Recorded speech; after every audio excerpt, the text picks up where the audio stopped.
Hello friends, कैसे हैं आप सब। तो डियर, आज का जो टॉपिक है ये हम लोगों का सौरमंडल का है, क्योंकि डियर अभी तक जो है वो सिलेबस जो है दिया नहीं गया है और हमें क्या पढ़ना है क्या नहीं पढ़ना है नहीं पता है। लेकिन जो भी एग्ज़ाम होता है आपका 6 to 8 का, ठीक है ना, ये आपका एनसीईआरटी के बुक को फॉलो करता है, जिसमें क्लास 6 to 8 तक का जो है पूछा जाता है। लेकिन हमें जो है क्लास 6 से लेकर 10 तक का जो है एनसीईआरटी को यहाँ पे कंप्लीट करना है। तो प्रीवियस जो हम लोगों का सिलेबस दिया गया था ना, उसमें सौरमंडल था, ठीक है। तो सौरमंडल के बारे में आज हम लोग डिटेल स्टडी करेंगे और इसके लिए सबसे बेस्ट रहेगा हम लोग का एनसीईआरटी की बुक। तो हम लोग स्टार्ट करते हैं डियर। तो क्लास करने के बाद जो है हम लोग नेक्स्ट क्लास में इसका एमसीक्यू करेंगे। आज हम लोग एक ही पॉइंट पे डिस्कस करने वाले हैं, ठीक है। तो हम लोग स्टार्ट करते हैं डियर आज का क्लास। चलिए, अब देखिए हम उन्हीं पॉइंट पे डिस्कस करेंगे जो कि हमारे एग्जामिनेशन पॉइंट ऑफ व्यू से इंपॉर्टेंट है। तो देखिए, पूर्णिमा होती क्या है, ठीक है ना। तो जैसे कि अगर हम लोग देखें, जिस दिन जो है पूर्ण चांद जो एक रात होता है जिसमें कि पूरी चांद जो है हम लोग चंद्रमा जो है हम लोगों को देखने को मिलता है, तो उसी को हम लोग क्या कहते हैं, पूर्णिमा कहते हैं, ठीक है। तो ये जो है ना, एक महीना में एक ही बार हम लोग देख सकते हैं, ठीक है। एक महीना में एक बार हम लोग देख सकते हैं और इस दिन चांद जो रहता है पूरी तरीके से दिखाई देता है, पूरी चंद्रमा दिखाई देती है। इसी को हम लोग पूर्णिमा कहते हैं। तो पुण्य मतलब पूर्णिमा, ठीक है।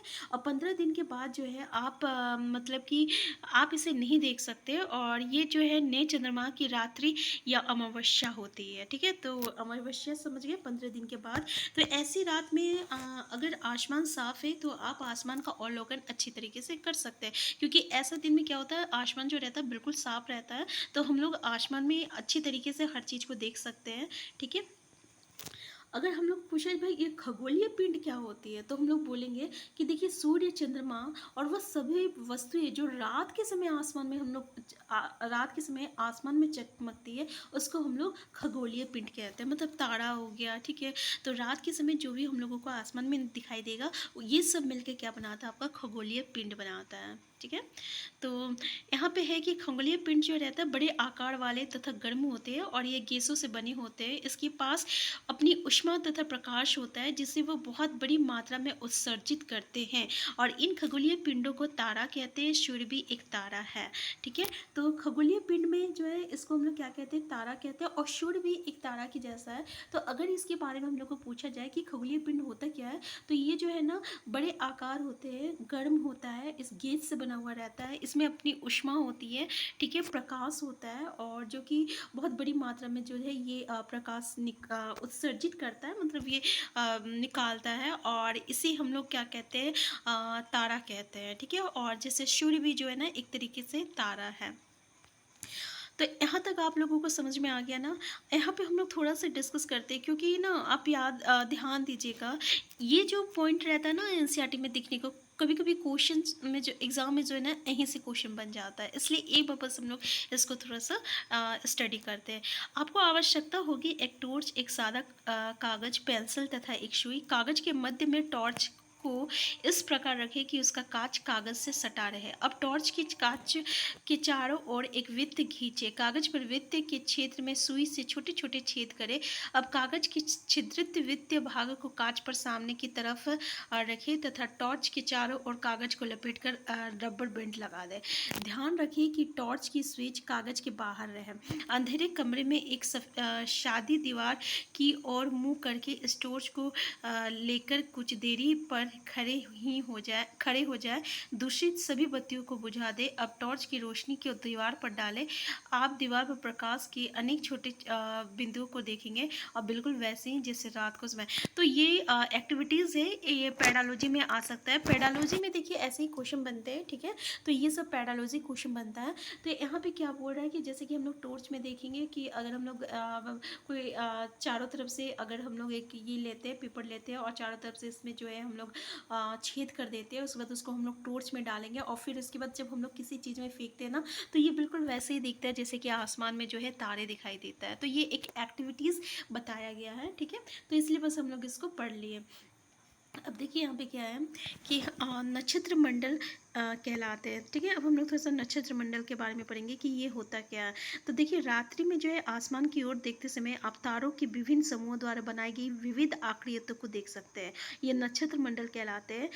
जैसे कि जब हम लोग रात के समय जो है, जब हम लोग आसमान की तरफ देखते हैं तो हम लोग तारे देखते हैं, और तारे जो है ना कभी कभी एक अलग अलग उसका ग्रुप बना हुआ रहता है। कभी हम देखेंगे कि वो एक मतलब कि पूंछ की जैसा है, कभी हम लोग देखते हैं कि उसका अलग अलग स्ट्रक्चर जो है हम लोगों को देखने को मिलता है। ऐसा लगता है कि ये खटिया है, ऐसा लगता है ये वो है। ठीक है, तो ये जो अलग अलग तरीके के जो समूह और आकृति बनता है आपका तारों के द्वारा, तो इसी को हम लोग क्या कहते हैं, नक्षत्र मंडल इसको कहते हैं। और अर्शा मेजर और जो ये बिग बियर है ना, ये इसी प्रकार का एक क्या है, नक्षत्र मंडल है। क्या है, नक्षत्र मंडल है। समझ में आया?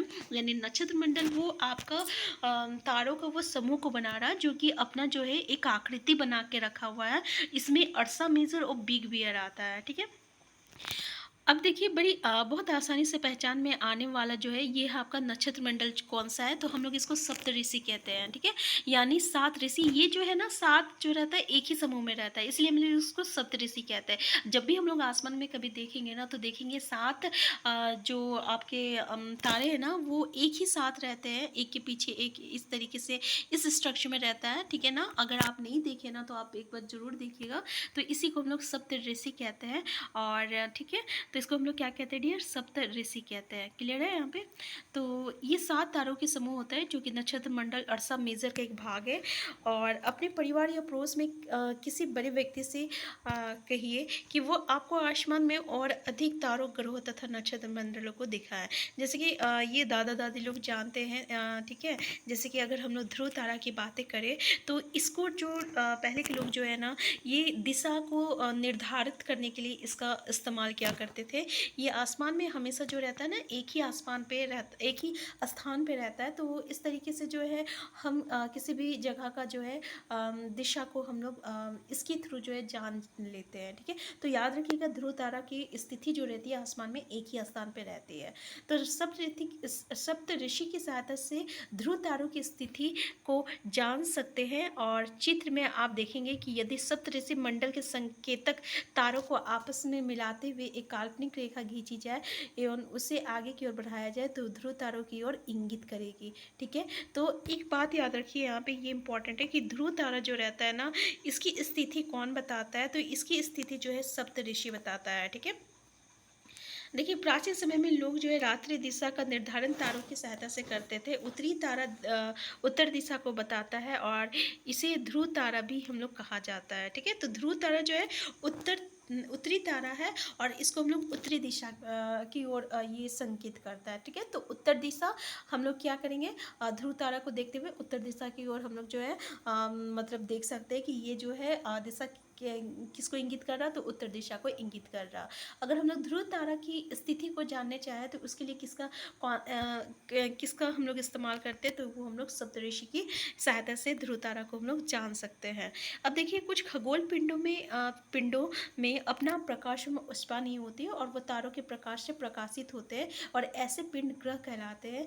ग्रह को हम लोग इंग्लिश में प्लेनेट कहते हैं। और ग्रीक भाषा, और ये जो है ना ग्रीक भाषा के प्लेटिटाई शब्द से बना है। इसका अर्थ क्या होता है, परिभ्रमक, अर्थात चारों ओर घूमने वाला। ठीक है, अब यहाँ पे हम लोग क्या पढ़े कि ठीक है भाई, यहाँ तक तो हम लोग पढ़े कि कुछ आसमान में है जिसका अपना जो रहता है ऊर्जा होता है, जो कि प्रकाश निकालता है। ठीक है, जिसमें प्रकाश होती है। लेकिन कुछ ऐसी भी चीज़ें होती है, कुछ ऐसे भी आपका पिंड होता है जिसमें कि अपना प्रकाश ही नहीं होता है। ठीक है, यानी अपनी ऊष्मा नहीं होती। तो इसी को हम लोग क्या कहते हैं, इस ऐसे पिंड को हम लोग क्या कहते हैं, ग्रह कहते हैं। अगर इसको ग्रह को हम लोग इंग्लिश में बोले तो प्लेनेट। और प्लेनेट जो है ज्योग्राफी में बहुत इंपॉर्टेंट है क्योंकि इससे क्वेश्चन हम लोगों को देखने को मिलता है। तो यहाँ पे हम लोग जो है पूरा ब्रीफ डिस्कशन करेंगे प्लेनेट के बारे में। ठीक है, अगर पूछा जाए कि भाई ये प्लेनेट आपका किस भाषा, देखिए ऐसे भी पूछा जाता है। ठीक है ना, कि ये किस वर्ड से बना है, तो याद रखिएगा ये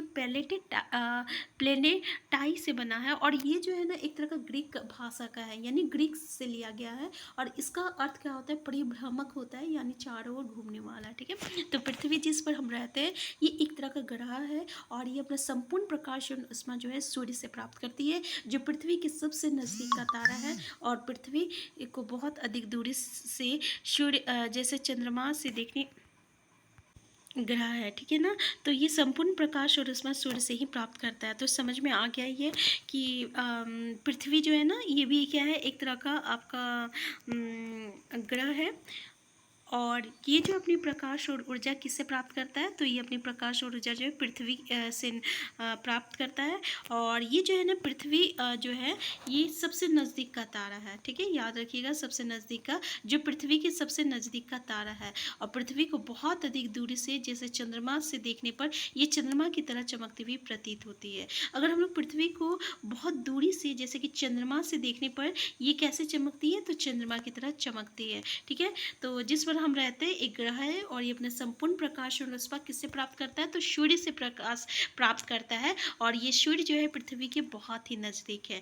देखिए यहाँ पे कुछ रोचक तत्व दिया है, जैसे कि बृहस्पति, शनि तथा यूरेनस, चार इसके। देखिए अब ये इंपॉर्टेंट है, अगर हमें ये पूछ दिया जाए कि बताइए भाई ऐसा ग्रह बताइए जिसके चारों ओर छल्ले हैं, जैसे कि यहाँ पे देख सकते हैं चारों ओर क्या रहेगा, छल्ले रहेगा। ठीक है, और छल्ले जो रहता है विभिन्न पदार्थों के असंख्य छोटे छोटे पिंडों से बनी पटिया है। पृथ्वी से इन छल्लों को शक्तिशाली दूरबीन की सहायता से हम लोग देख सकते हैं, यानी पृथ्वी से जो है इन छालों को हम लोग देख सकते हैं, दूरबीन से देख सकते हैं। तो याद रखिएगा कि बृहस्पति और शनि और यूरेनस इन तीन जगह, तीन के पास है। किसके पास है, तो भाई बृहस्पति के बाद है, फिर शनि के बाद शनि के बाद है, फिर यूरेनस के पास है। ठीक है, तो बृहस्पति, शनि, यूरेनस के चारों ओर छल्ले होते हैं।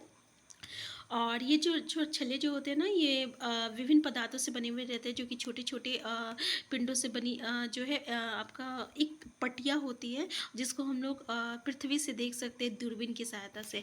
अब देखिए यहाँ पे जो है हम थोड़ा सा आपको दिखाने की कोशिश करेंगे इस तरीके से, जैसे कि आपका पहले सूर्य है, फिर उसके बाद क्या है, तो मरकरी है, फिर क्या है, तो फिर वेनस है, फिर क्या है, तो फिर आपका अर्थ है, फिर क्या है, तो फिर आपका मार्स है। तो इसको हम लोग क्या कहते हैं, बुध, शुक्र, पृथ्वी, मंगल। ठीक है, तो याद कर लीजिए आप यहाँ पे, इसको याद करने का शॉर्ट की है कि इसको याद कर लीजिए, क्योंकि कभी कभी आप एग्ज़ाम में कंफ्यूज भी हो जाते होंगे। तो MBE इसका मतलब हो गया मार्स, वेनस और मरकरी, वेनस, मार्स और अर्थ। ठीक है, मरकरी को हम लोग बुध कहते हैं और वेनस को हम लोग क्या कहते हैं, शुक्र कहते हैं, और ये मार्स को हम लोग मंगल कहते हैं और पृथ्वी को हम लोग अर्थ कहते हैं। तो ठीक है, ये चार याद हो गया। फिर उसके बाद आता है जुपिटर आता है, फिर सन आएगा। ठीक है, SUN, सन याद कीजिएगा, जे मतलब जुपिटर हो जाता है और सन मतलब सैटर्न, यूरेनस और नेपच्यून। तो इस तरीके से याद कर सकते हैं, MB, ME और जे सन। ठीक है, तो जे सन, MB, ME, जे सन, यानी मरकरी, वेनस, मार्स और जुपिटर, सैटर्न, यूरेनस और नेपच्यून। ठीक है, तो ये इस तरीके से आपको याद हो जाएगा। अच्छा, जुपिटर को हम लोग बृहस्पति कहते हैं। ठीक है, और फिर यहाँ पे सैटर्न को ही हम लोग शनि कहते हैं, फिर यूरेनस को हम लोग यूरेनस ही कहेंगे, और फिर आपका आता है नेपच्यून आता है। तो डियर यहाँ पे किसके पास छल्ले था, तो हम लोग देखे थे कि भाई ये जुपिटर के पास और शनि के पास जो था और यूरेनस के पास जो था ये आपका छल्ले था। ठीक है ना, तो ये अभी हम लोग जस्ट पढ़े थे कि बृहस्पति, शनि, यूरेनस इन तीनों के पास क्या होती है, छल्ले होती है। अब ये आपको याद हो गया होगा। थोड़ा सा हम लोग अगर इसके बारे में डिटेल स्टडी करें तो देखने को मिलेगा कि सूर्य के चारों ओर एक परिक्रमण मतलब कि चारों ओर घूमना जो होता है, जिसको हम लोग रिवॉल्यूशन कहते हैं इंग्लिश में, उसको हम लोग परिक्रमण कहते हैं। जैसे कि यहाँ पे सूर्य है ना, तो सूर्य के चारों ओर जो है ये सूर्य है, तो पृथ्वी जो है चारों ओर घूम रहा है ना, तो इसको हम लोग परिक्रमण कहते हैं। ठीक है, तो ये कितने दिन लेता है परिक्रमण करने के लिए, तो याद रखिएगा वो आपका 88 दिन लेता है। और अपने कच्छ मतलब क्या हुआ, अगर आपका बुध जो है अपने ही कच्छ में घूम रहा, जिसको हम लोग इंग्लिश में रोटेशन कहते हैं, जैसे कि ये रोटेशन, तो उसमें वो कितना लेता है, 59 डेज रहता है। ठीक है, यानी 59 दिन रहता है। अब थोड़ा सा आप इसको याद कर लीजिए, ऐसे इतना डीपली क्वेश्चन नहीं पूछा जाता है, लेकिन भाई एक बार पढ़ने में क्या है, क्योंकि हमें पढ़ना तो सब है, तो एक बार डिटेल स्टडी हम लोग जरूर करेंगे। क्लियर है ना। तो इसी तरह से अगर हम लोग देखिए, 1 मिनट, ये थोड़ा सा ये हो गया, हम थोड़ा सा दिखाने की कोशिश कर रहे हैं आप लोगों को। जैसे कि सूर्य की, अगर हम लोग शुक्र की बात करें तो सूर्य की चारों ओर एक परिक्रमण यानी फिर से रिवॉल्यूशन की बात कर रहा, तो यहाँ पे इसको करने के लिए इसको कितने दिन की ज़रूरत होती है, तो 255 दिन की ज़रूरत होती है, ठीक है। और अपने कक्ष पर घूमने के लिए 283 दिन की ज़रूरत होती है, ठीक है। यानी रोटेशन के लिए, रिवॉल्यूशन के लिए 255 और रोटेशन के लिए 243। क्लियर है। पृथ्वी की बात करें तो 365 डेज, जो कि हम लोग को पता है कि अपने कक्ष पे घूमने के लिए इसको 1 दिन की ज़रूरत होती है, यानी 24 घंटे की ज़रूरत होती है। अगर हम लोग चंद्रमा की संख्या चंद्रमा की बात करें, ठीक है, यहाँ पे देखिए, अगर आप की संख्या इसमें कितनी है, एक ही चंद्रमा है। अगर हम लोग मंगल की बात करें तो सूर्य की चारों ओर एक परिक्रमण रिवोल्यूशन देख लीजिए 687 दिन, और अपने पक्ष पर घूमने के लिए 1 दिन की जरूरत होती है। इसके पास दो मतलब कि चंद्रमा है। अब देखिए क्वेश्चन ये है, पूछा जा सकता है कि पृथ्वी के पास कितना चंद्रमा है, तो आपको पता है कि एक चंद्रमा है। मंगल के पास कितना चंद्रमा है, तो भाई यहाँ पे 2 चंद्रमा है, और इसको भी अपने कक्ष पर घूमने के लिए 1 ही दिन की जरूरत पड़ती है, ठीक है। तो पृथ्वी का याद रखिएगा 365, ऐसे पृथ्वी का आपको याद है, ठीक है। सबसे ज़्यादा किसका लगता है वो हम लोग देखेंगे, है ना। तो मंगल हो गया। फिर उसके बाद देखिए बृहस्पति और शनि के बारे में देखते हैं। फिर हम लोग यूरेनस और नेपच्यून के बारे में देखेंगे। अब देखिए सूर्य के चारों ओर एक परिक्रमण करने में इसको 11 साल 11 महीने लगभग 12 साल लग जाता है। और जबकि अगर रोटेशन की बात करें तो 9 घंटे यानी 9 आवर 56 मिनट, और चंद्रमा की संख्या इसमें कितनी है, तो आपका 53 जो है 53 जो है आपका बृहस्पति के पास जो है चंद्रमा है। तो वही याद रखिएगा, ये इंपॉर्टेंट है कि बृहस्पति के पास चंद्रमा कितनी है, तो 53 है। इंपॉर्टेंट यही है कि कितना चंद्रमा है, 53 चंद्रमा है किसके पास, तो बृहस्पति के पास, ठीक है। नेक्स्ट हम लोग का जो है ये शनि है। 1 मिनट बस रुक जाइएगा, थोड़ा सा हम इसको सेट कर लेते हैं। देखिए सूर्य की चारों ओर बृहस्पति की बात करें तो समझ में आ गया ना, यहाँ पे 53 है इसके, और शनि के पास कितना है, तो शनि के पास जो है ये अगर हम लोग बात करें तो 29 साल, देख सकते हैं 29 साल 5 महीने, जो कि बहुत ज़्यादा है। और अपने रोटेशन की बात करें तो इसमें 10 घंटे और 40 मिनट है, और इसमें अगर हम लोग चंद्रमा की संख्या की बात करें तो इसमें भी 53 है। तो यहाँ पे देख सकते हैं कि बृहस्पति और शनि के पास कितना है, तो 53 है। नेक्स्ट अगर हम लोग बात करें यूरेनस की, तो इसमें कितना है 84 साल लग जाता है, और अपनी अक्ष पर घूमने के लिए इसको 17 घंटे 14 मिनट लगते हैं। अगर हम लोग चंद्रमा की संख्या की बात करें तो यहाँ पे 27 चंद्रमा की संख्या है यूरेनस में। और अगर लास्ट वाला जो है ये हम लोग का नेपच्यून, तो इसमें 13 चंद्रमा की संख्या है, ठीक है ना। और सूर्य की चारों ओर एक परिक्रमण करने में इसको 164 साल जो है लग जाता है। तो हमें याद ये रखना है कि यूरेनस का 27 है और नेपच्यून के पास 13 है, और सबसे ज़्यादा जो है ये आपका बृहस्पति और किसके पास है, शनि के पास है, जो कि आपका 53 जो है चंद्रमा है। अब तो आपको याद रहेगा ना कि चंद्रमा सबके साथ सबसे ज़्यादा कौन सा मतलब ग्रह के पास है, तो ये आपका यूरेनस और सॉरी ये आपका बृहस्पति और शनि के पास है, जो कि 53 है।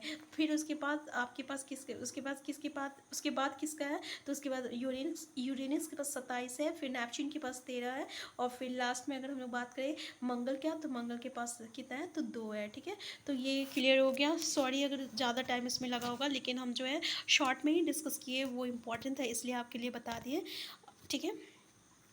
अब देखिए हम लोग यहाँ पे देखते हैं सूर्य शब्द का मतलब क्या होता है, तो इसका मतलब होता है सूर्य से संबंधित, ठीक है। तो ये पूरे सूर्य का आपका परिवार है, सूर्य का परिवार है, इसलिए इसको हम लोग क्या कहते हैं, सोलर सिस्टम कहते हैं, मतलब सौर मंडल कहते हैं। तो सौर मंडल के परिवार में क्या क्या आ जाता है, जैसे कि सूर्य आ जाता है, ये जो ग्रह है 8 ग्रह के बारे में पढ़े वो आ जाता है, खगोलीय पिंड आ जाता है, उपग्रह आ जाता है, जैसे शुद्र ग्रह हो गया, उल्का पिंड हो गया, ठीक है। तो ये सारे मिलकर जो है ये आपका सौर मंडल का निर्माण करते हैं। और अगर हम लोग आम तौर पे देखें, अपने ही शब्दों में बोले, तो भाई ये जो आम बात करें तो इसका जो सौरमंडल का जो मुखिया होता है ना, ये क्या है, ये आपका सूर्य है, ठीक है। तो याद रखिएगा। अब नेक्स्ट पॉइंट जो है ना, अब हम लोग को यहाँ पे जो है हर एक चीज़ का डिस्कशन करना पड़ेगा। एक बार तो हम लोग ऑलरेडी बहुत कुछ डिस्कस कर चुके हैं, ठीक है ना, शॉर्ट में, और थोड़ा सा हम लोग यहाँ पे ब्रीफ डिस्कशन भी करेंगे। तो इसके लिए काफ़ी थोड़ा सा टाइम लगेगा, जो कि हम लोग इस वीडियो में करें तो लंबी बहुत हो जाएगी लगी वीडियो, तो यहाँ पे हम लोग शॉर्ट में ऑलरेडी डिस्कस कर चुके हैं, लेकिन नेक्स्ट क्लास में और भी कुछ इंपॉर्टेंट पॉइंट होगा तो उसके बारे में डिस्कस जरूर करेंगे। अगर आप इसको इस तरीके से भी याद करना चाहें तो बहुत अच्छे तरीके से याद कर सकते हैं, जैसे कि my very efficient mother just serve us not, ठीक है।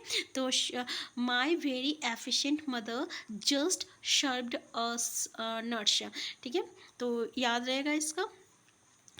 अब देखिए डियर, इससे आगे का जो है ना हम लोग नेक्स्ट क्लास में डिस्कस करेंगे। अगर आप चैनल में नए हैं सबसे पहले चैनल को सब्सक्राइब कर लीजिएगा, वीडियो हेल्पफुल होगा तो लाइक शेयर करना मत भूलिएगा। यहाँ पे हम लोग एनसीईआरटी की एक एक पॉइंट को डिस्कस करेंगे। अगर आप एक बार से 2 बार देख लीजिएगा तो हम उम्मीद करते हैं कि आपका कंपटीशन में अच्छे से अच्छे मार्क्स आप जरूर स्कोर कीजिएगा। हम फिर मिलते हैं नेक्स्ट क्लास में।